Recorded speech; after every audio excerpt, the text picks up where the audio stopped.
High court bench ముందుకి Telangana group 1 2024 GO number 20 case రాబోతుందని. So ఇవాళ జీవో నెంబర్ 29 కేసులో ఏం జరిగింది అన్న పూర్తి వివరాలు తెలుసుకునేందుకు ప్రయత్నిద్దాం. So court number 2 item number 217, 230, 231, 232, 233.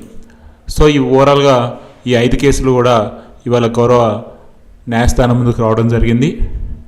కొన్ని కారణాల వల్ల ఈ కేసుని వచ్చే వారంకి వాయిదా వేయడం జరిగింది.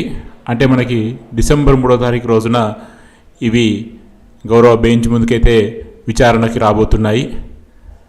సో ప్రస్తుతానికైతే మనకు ఉన్నటువంటి డేటా ఇది. సో అఫీషియల్గా మనకి ఈవినింగ్ వరకు ఈ యొక్క కేస్ స్టేటస్లో మరొకసారి క్లియర్గా నెక్స్ట్ హెరింగ్ డేట్ కూడా అప్డేట్ అవుతుంది. అప్పుడు దాని మీద మరొకసారి మనం చర్చించుకుందాం. సో ఓవరాల్గా మాత్రం ఇవాళ ఎటువంటి ఆర్గ్యుమెంట్స్ అయితే జరగలేదు. కంప్లీట్గా ఒకసారి పిటిషనర్లతోటి ప్రెజెన్సా లేదా అన్న డిస్కషన్ తోటి కంప్లీట్గా డైరెక్ట్గా నెక్స్ట్ వీక్ అయితే పోస్ట్ పోన్ చేసినట్టుగా మనకి సమాచారం. సో ఒకసారి అఫీషియల్గా డేట్స్ వచ్చిన తర్వాత మళ్ళీ దీని గురించి చర్చించేందుకు ప్రయత్నిద్దాం. సో ఇది ఫ్రెండ్స్ ప్రస్తుతం ఉన్న అప్డేట్స్. Thanks for watching.